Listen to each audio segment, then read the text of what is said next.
video, Reg. So I'm going to answer your question.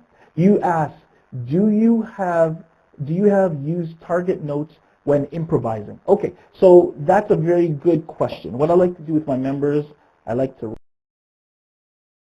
write it on the board so that I can actually I'll be able to address it properly.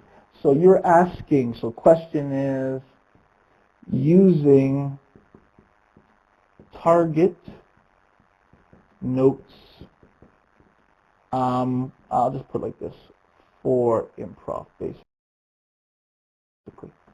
And once again, you're asking if I do that. Do you have to use target notes when improvising? Yes. See, when you're improvising, you do different approaches, okay? So for example, I'll keep it very basic. Let's say I was doing, like in music, okay, let's put it like this. When you're improvising, improvising is common in like jazz, right? Jazz has a lot of improvising because that's the essence of that style of music. So let's say there's something in jazz they call the 12-bar blues. And the 12-bar blues is just 12 bars, all right? Now, I'll put it like this. So let's say if there's C, and this is 4 beats. Let's put it over here. Very good question. Okay. Now, C and 4 beats. Let's say, and then C for 4 beats. And let's say F for 4 beats.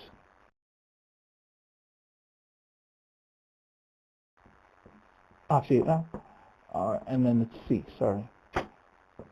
And C. Okay, so let's just say this first line, I mean, I can do the second line, and then C. All right, and might as well, see, I'm saying 12-bar blues, let's just go full out 12-bar blues. That's basic 12-bar blues, because like I said, jazz has its own. So very good question. Now, the first thing what I do and what I teach any music students to do is when you see C, F, G, C, and F, F, and all that kind of stuff, what happens is you're just seeing one key. In playing in any key, you have to see it in all keys. All right? So in seeing it in all keys, what we do, we want to transfer all of this in numbers. All right? So as you can see, C is in the key of C. So if we had the C major scale, and I'll put it up here, the C major scale, you know, and I'm assuming by you answer this question, you're not a beginner, so I know you know your major scale. So if we had the C major scale, right, C major scale would be obviously C, D, E, F, G, A, B, and that's all the numbers, and obviously it ends again with C, right? And the numbers we would have there are, in the key of C, what's number 1? Exactly, C, D. And I'm assuming you definitely know this. If you don't, now would be a good time to say, Robert, I don't know it. But if you do know it, you don't have to type anything, because I want your attention. Okay? So the numbers are 1, 2, 3, 4, 5, 6, and 7. In that case, so C, then we're going to change this, right? We know it's a number 1. Okay?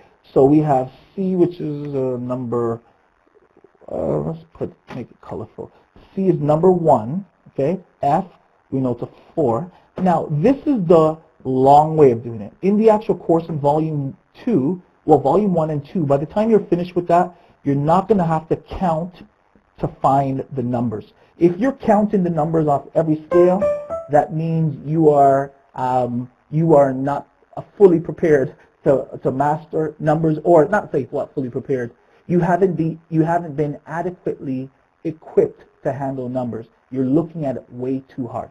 Okay, so I have a module that's like 3 months to do it, but in 3 months you're playing in every key and you're spotting numbers quickly. All right, so let me put this as 2 Fs, so we know that's 2 4s, and actually I'm going to have Roman numerals, which is like the U's, and you have 2 C's. Okay, so I'll just stop at just what this is.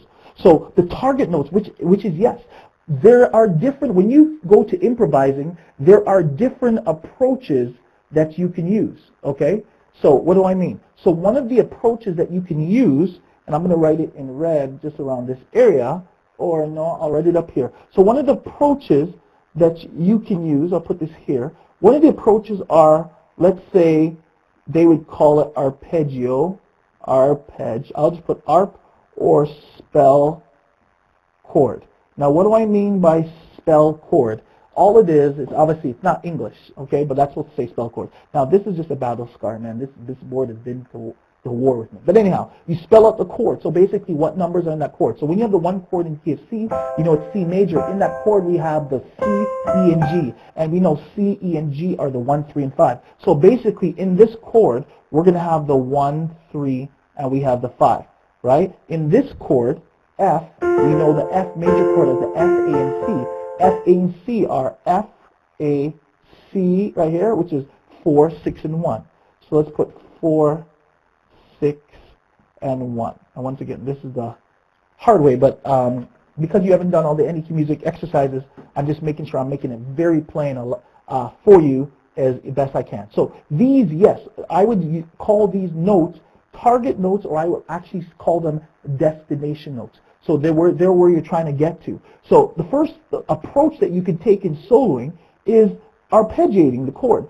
So basically, it's basic, but basically it's basic, right? So if you play a C major chord, you can do, so basically this is just 1, 4, 1, 1. Now it's played jazzy, it would be like this.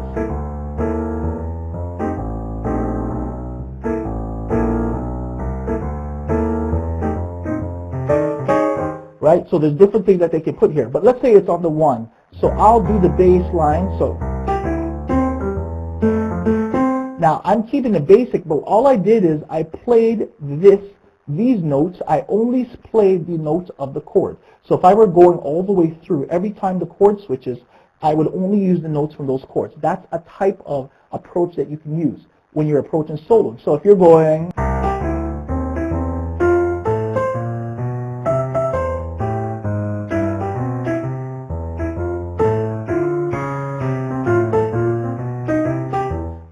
added something, right? That's basic. Obviously, that's probably not what you were thinking, right? Now, the step above that now is, that's just one of the ideas that you can do. Another idea that you can do is what I call, now, if you got a chance to try some of my 6 free videos a little while back, I talked about, one of the last ones about advanced arrangements, which is very advanced, is understanding approaches. Now, this is one. Approaches are, and obviously, let's put approaches. Approaches is one of the 15 principles in the NEQ music system. But the 15 principles in the NEQ music system actually works with every single song. It's literally the principles for music in general. That's why I can guarantee you can play any style you choose. So now with approaches, you can take some approaches, okay? All right, so music is not hard. It's just because people haven't learned the language. So let's say if we did a semitone approach. So, and there are different types of approaches. There's 3 main types of approaches. But let's say if we did a semitone approach. I'm now going to do the same notes of these chords. However, I'm going to come 1 semitone below one of these numbers. So if we're in the key of C, 1 semitone below C, if you know your piano, I have a piano below if you need to look at that diagram, or if you can picture it, if you're in front of your piano, it's 1 semitone below C we know is D. What's 1 semitone below the 3 of the 1, which is the 3 here, which is a semitone below E, is E flat, which is a flat 3. And I'm also going to go 1 semitone below the 5. We know the 5 is G, so semitone below G, right? Because music breaks down to, and that's why I always want people to finish the volume 1 in my section, because I show them music is just mastering a simple semitone and tone. That's it. Mastering a semitone and tone, and most people are looking at music way too hard. So let me give you an example. So I'm going to take now my approach in my mind. I decided to go 1 semitone below one of these numbers. So what I'm going to do, I'm not going to do the walk-in bass line for now. I'm just going to go, I'll just play a chord, a dominant chord, right? But I'm going to use,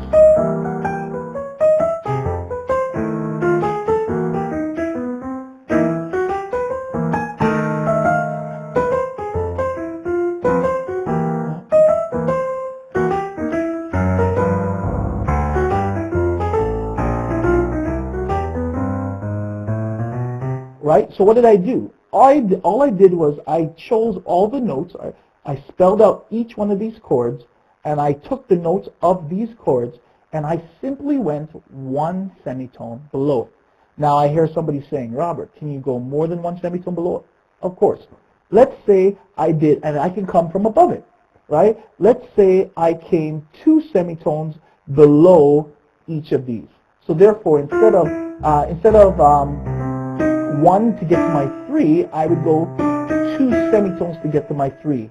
Let's say if I only did a 2 semitone approach, and this is where you play what you feel. So most of the people that are playing really advanced, they've practiced a lot of different things. So when they're playing live, they improvise. They play not necessarily rehearsed lines. They practice to make sure they're prepared, but they play how they feel. That's why they're into the music, because sometimes they don't even know what they're going to do next. And I know sometimes I don't even know what I'm going to do next, but I prepared myself before so that when I get there, I feel free and I can play and enjoy the music and be a part of the music. So if I took, let's say I kept it simple, I only did 2 semitones below the middle note of each one of these chords. So we know the middle note of this is a 3, which is E. 2 semitones below that is not only the E flat, but the D. So I'm going to come from 2 semitones to get between each of these. So when I go to my 4, the chord in the middle, I'm going to come 2 notes before, so below it, coming from below. So it goes like this. That's basic.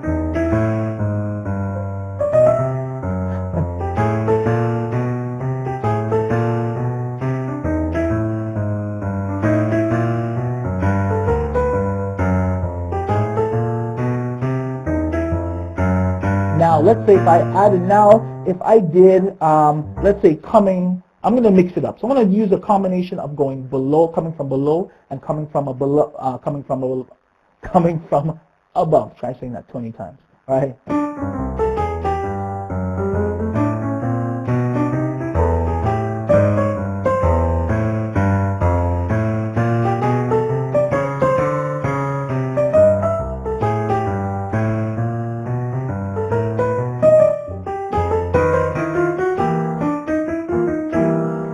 Right? So I'm just playing as I'm feeling it, just simply because I chose those as destinations. Now, what you can do with that later on is, there's so many things that you can do, because it not only works on the individual notes, it works to get to the chords. So if I wanted to take a 3 semitone approach to get to the 4, and I did like a chord, I did this chord, just chords.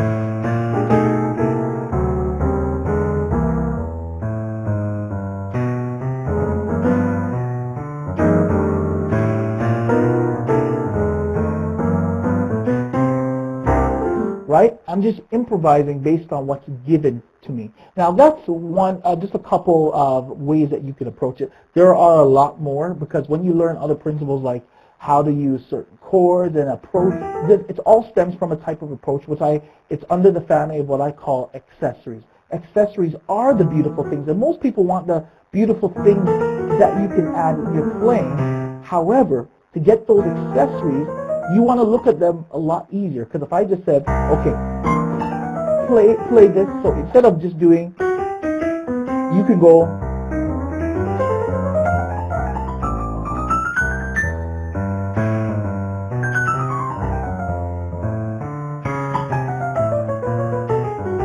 right? So you're doing all this stuff, but I'm not just playing notes, I'm actually thinking a certain way. So we got to make sure your thinking process is just a lot easier before getting here, and it stems from mastering simple semitones, tones, semitones, tones, semitones, tones, semitones, tones, right? It all stems from that. So very good question. That's one way of looking at improvising, knowing your target notes. So that's why it's important to know your target notes, okay? So, and once you know your target notes, now this is basic 1, 4, 1, 1, then you can basically eventually change it. So,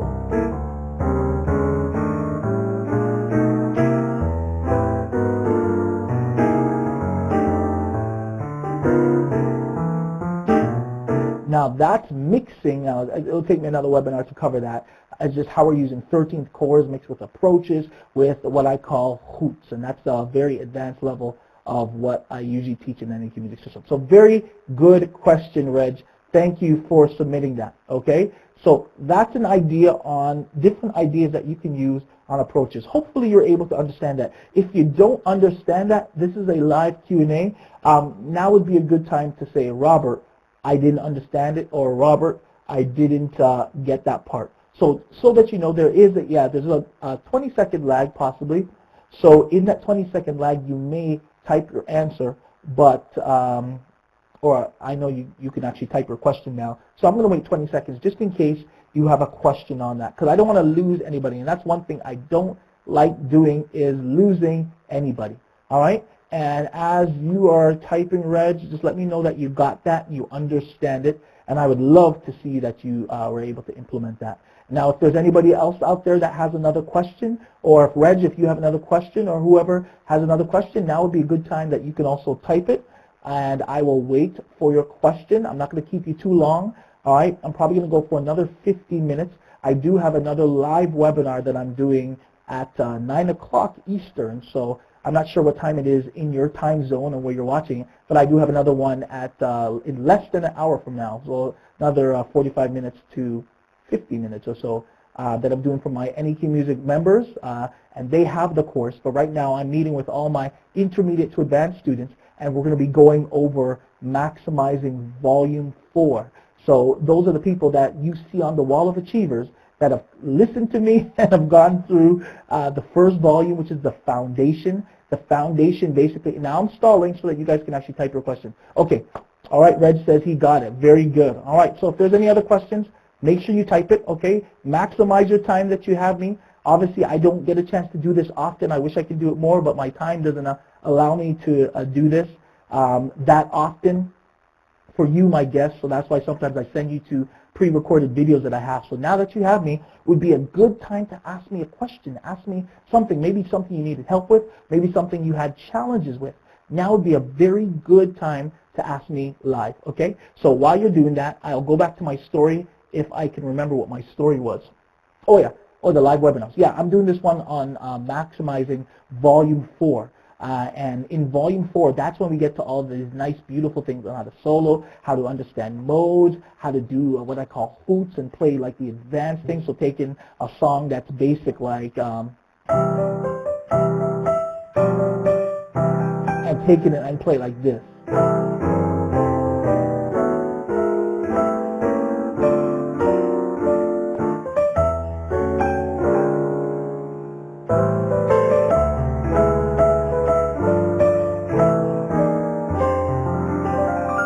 So to be able to do all of that stuff, I need to make sure that my students understand all the principles prior, or that stuff will just be, you would be like, okay, what in the world are you doing? Especially when I ask you to do it in every single key. All right? So those are the things, that's what I'm preparing for. I love when I get a chance to teach my advanced level. Now, a lot of people say, okay, the advanced NEQ music level, is that equivalent to the regular advanced level? I'm like, nope, definitely not. All right? It's